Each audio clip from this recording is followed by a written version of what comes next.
Saravá, meu povo!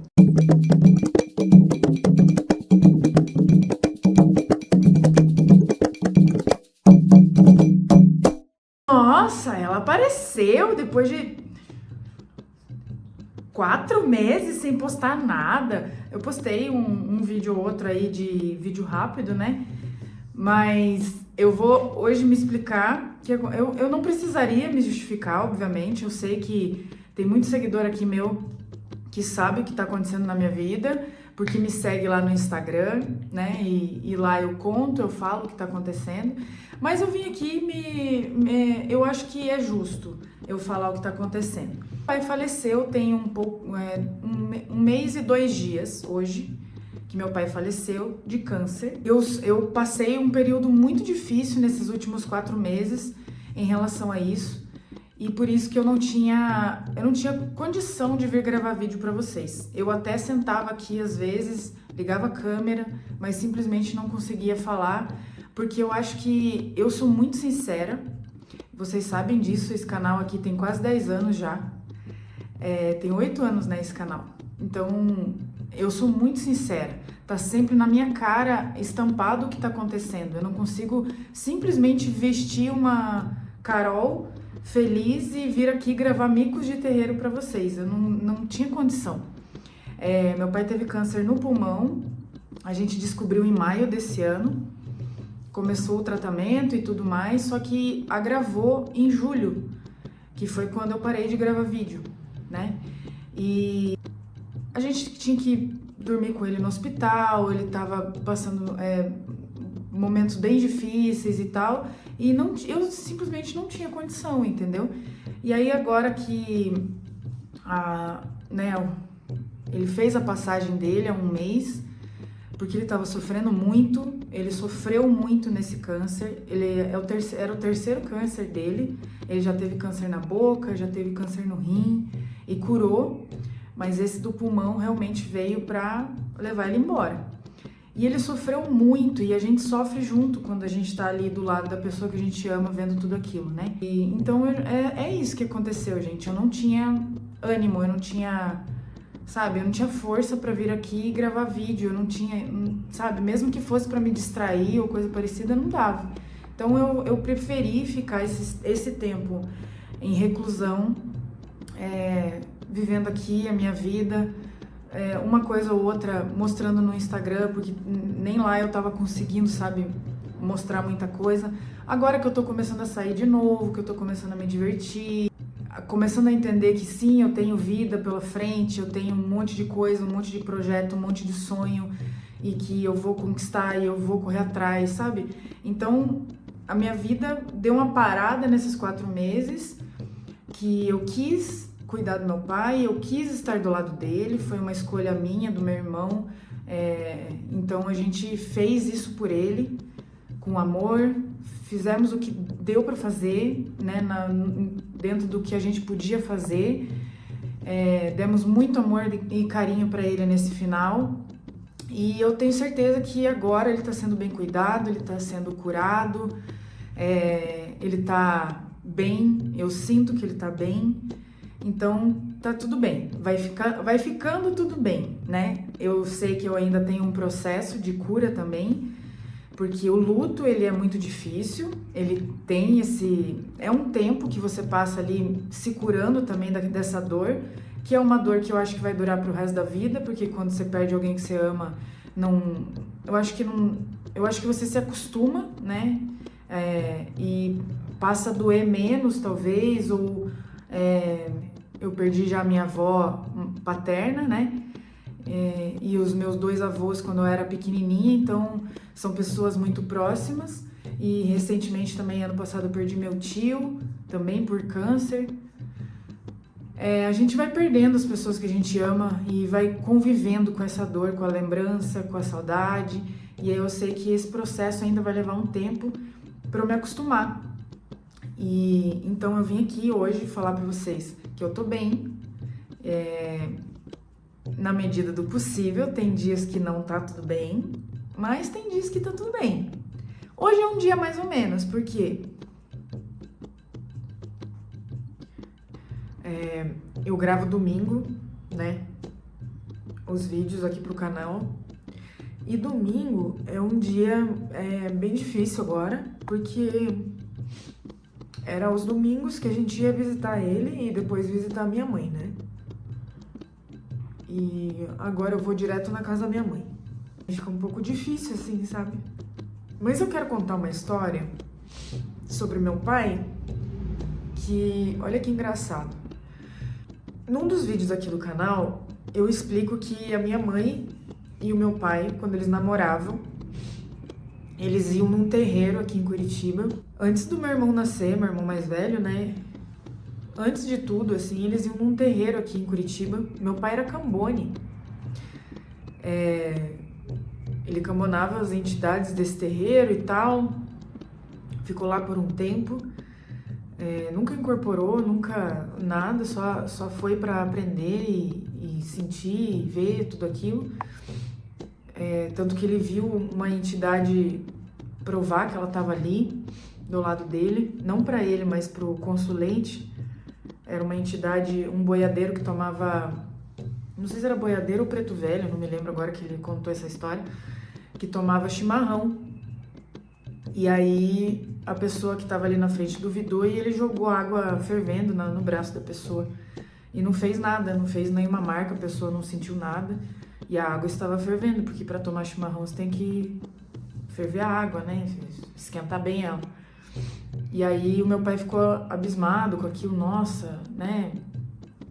Ele já acreditava, mas ele, ao mesmo tempo, quando acontece esse tipo de coisa, você fica impressionado. Então ele contava essa história pra gente. Eles pararam de ir porque minha mãe engravidou e ficava muito longe para eles irem. Era do outro lado da cidade e a minha mãe já começou a ter sinais de desenvolvimento.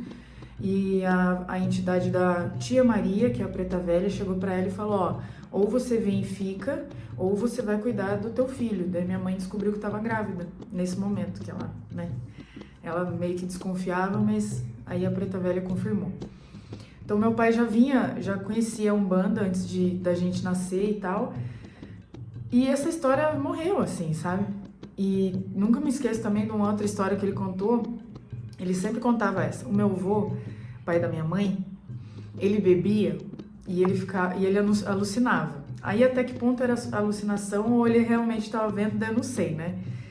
Mas o meu avô, ele brigava assim com nada, sabe? Tipo, bebia e brigava. Brigava com os espíritos que ele estava vendo ali. E uma vez, a pia do banheiro da casa da minha avó ficava para fora do banheiro, assim. Como se fosse um lavabo, sabe? Então ficava ali fora. Banheiro aqui e a pia do lado de fora. E o meu pai tava fazendo a barba nesse dia. E aí o meu avô brigando lá na sala, assim. Então pelo espelho você via a sala.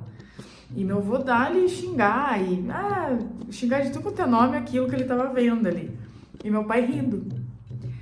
E daí ele tirou sarro do meu avô ali na hora e falou, o que o senhor tá brigando aí, seu Danilo? Tá xingando quem, não sei o quê.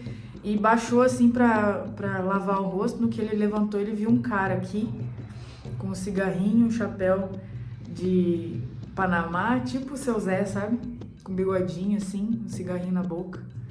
E aí ele se assustou assim, baixou a cabeça de novo. Quando ele voltou, ele não viu mais nada. Ou seja, meu avô tava vendo coisa ali, ele tava vendo o seu Zé, tava vendo alguém, entendeu? Meu pai viu. Mas assim, até o último momento ele negava que existia essas coisas, mesmo tendo provado pra ele, sabe? Aí quando eu entrei na Umbanda,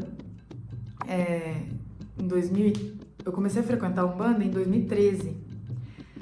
E daí quando eu entrei de fato no terreiro, que foi em 2015, ele falou, você que sabe, né? Não ligo pra essas coisas. Pra mim é Deus e santo e tá bom. Mas não, né? Enfim. Meu pai nasceu no dia 30 de setembro, que pra gente na Umbanda é dia de Xangô, né? Eu sei que em algumas Umbandas cultua Xangô em junho, né? Que é o dia de São João, na verdade. Mas aqui no sul, assim, a grande maioria cultua no dia de 30 de setembro, que é o dia de São Jerônimo, né? E o nome do meu pai é Miguel. E por quê? Porque São Miguel é um dia antes, dia 29 de setembro. Então tem todo um contexto aí, né? E o meu pai era muito filho de Xangô. A cara de Xangô, o jeito de se comportar como Xangô, tudo de Xangô, tudo. Aí um dia eu dei um São Jerônimo pra ele, pequenininho assim, cruzei no terreiro, né, pedi pra entidade cruzar que eu ia dar de presente pro meu pai. E aí eu entreguei pra ele e falei, ó pai, esse aqui é São Jerônimo, 30 de setembro é dia de São Jerônimo, que é pra gente na Umbanda, né, a gente cultua Xangô. Expliquei a grosso modo para ele conseguir entender mais ou menos né, as diferenças e tal. E falei, é o orixá da justiça, o orixá do equilíbrio. Não, expliquei assim, Xangô para ele mais ou menos. Ele falou, obrigada, assim, mas bem com desdém, assim, sabe? E guardou num armário assim que ficava na garagem, não era garagem, na área onde a gente almoçava e tal. Nesse armário ficou lá. Anos. Eu nem sei onde foi parar isso, essa imagem. E aí, nesse ano, uma das últimas vezes que eu dormi com ele lá no hospital, ele perguntou como que era o terreiro. Como que é o terreiro? Ele perguntou. Daí eu falei, funciona assim, tem o passe com as entidades, aí tem um intervalo, daí depois tem as consultas, que vem as pessoas e consultam com aquela entidade e tal. Era assim quando você frequentava lá? Ele falou, era mais ou menos assim. Aí ele estava interessado em entender, na verdade, o que ele ia encontrar do outro lado, sabe? Ele estava com medo de... Acho que todo mundo, quando chega nesse momento, que sabe que vai morrer, sabe que não tem o que fazer, eu acho que dá um medo, né? Bate um... Acho que mesmo a gente que é espiritualizado, que... sabe, estuda, entende alguma coisa e tal, mas a gente não entende tudo, a gente não conhece tudo, a gente não morreu pra saber como é que é. E aí fica aquele negócio, né? Será que eu vou encontrar alguma coisa boa? Será que eu vou encontrar coisa ruim? Será que eu vou encontrar alguma coisa? Será que isso tudo não era uma mentira, não era uma coisa inventada na nossa cabeça? Eu acho que isso tudo passa na cabeça da pessoa naquele momento. Então ele perguntou pra mim, ele perguntou pra minha tia, que será que eu vou encontrar lá? Como é que será que é?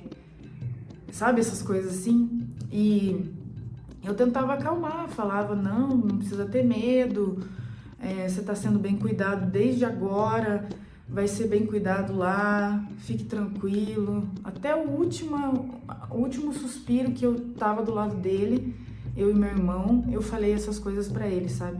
Pra ele ficar bem, pra ele ficar tranquilo, que ele ia ser bem cuidado e tal. Eu espero que ele tenha acreditado em mim, eu espero que ele tenha, sabe, tido fé nesse momento. Porque eu sei que ele tinha muita fé, ele rezava todos os dias, só que ele nunca foi uma pessoa de igreja, assim, sabe, de ir na missa, de ir em algum lugar. Ele nunca foi, ele era religioso pra ele, assim, sabe, ele acreditava e ele rezava pra ele. Então, assim, o que eu tenho pra dizer pra vocês? Que é difícil, né, quando a gente perde alguém. Meu pai não foi uma pessoa muito fácil, ele foi pai do jeito que ele conseguiu ser, teve os defeitos dele, ele separou da minha mãe quando eu tinha 3 ou 4 anos, mais ou menos, né? E então eu não tive essa convivência de ter um pai em casa. Ele era um pai presente, mais ou menos, sabe? Era um pai de fim de semana, vamos dizer assim. A gente passava sempre o fim de semana na casa dele. Ele nunca deixou faltar muita coisa pra gente, mas na medida do possível eu fui muito privilegiada por ter ele, né? Porque ele fez o que ele pôde como pai e dentro daquele contexto que ele convivia, porque ele também não teve um pai bom. Meu avô também não foi bom pra ele. Então eu acho que ele não tinha muito em quem se espelhar pra conseguir ser pai. Ainda mais na época dele, né? Meu pai morreu com 65 anos, então é uma outra geração, a gente releva algumas coisas, né? Mas assim, eu espero que ele esteja bem agora, eu rezo todos os dias para que ele esteja bem, eu também vou ficar bem, a minha família vai ficar bem, a gente tá organizando as coisas, entendendo os nossos sentimentos, lidando com o luto e na medida do possível a gente vai voltando à nossa rotina. Então eu vim aqui para contar essas histórias para vocês, para contar como que eu tô bem mais ou menos, né? Tô tentando ficar bem aos poucos, é um dia depois do outro, né? E eu sei que vai passar, vai melhorar e a vida tá aí pra gente viver. Uma coisa que o seu Zé Pescador disse pra mim, quando as coisas começaram a ficar ruim, ele disse assim pra mim, numa gira de praia que a gente tava. Ele tava incorporado em mim e eu comecei a ficar me questionando o que mais eu podia fazer para que meu pai passasse por isso, sabe? Para que de alguma forma desse certo as coisas, sabe? Quando a gente descobriu. Foi bem no começo isso. Bem no comecinho. E aí o seu Zé Pescador, a gente tava num fim de tarde, assim, na beira da praia, né? E ele fez eu olhar o mar, assim, de ponta a ponta. Ele falou, olha, tá vendo isso aqui? Isso aqui é seu. É de quem vive a vida. Viva a sua vida. Faça as suas escolhas. Você não consegue escolher por ele. As escolhas dele já foram feitas. Faça as suas agora. Viva a sua vida. Olha que coisa linda você tem aqui para viver. Então eu vou deixar vocês com esse recado, assim, porque é isso que eu vou levar para minha vida, tá bom? Eu espero que você tenha uma ótima semana, que os orixás e as entidades estejam com você e estejam comigo também, e que coisas boas aconteçam. Saravá e muita axé.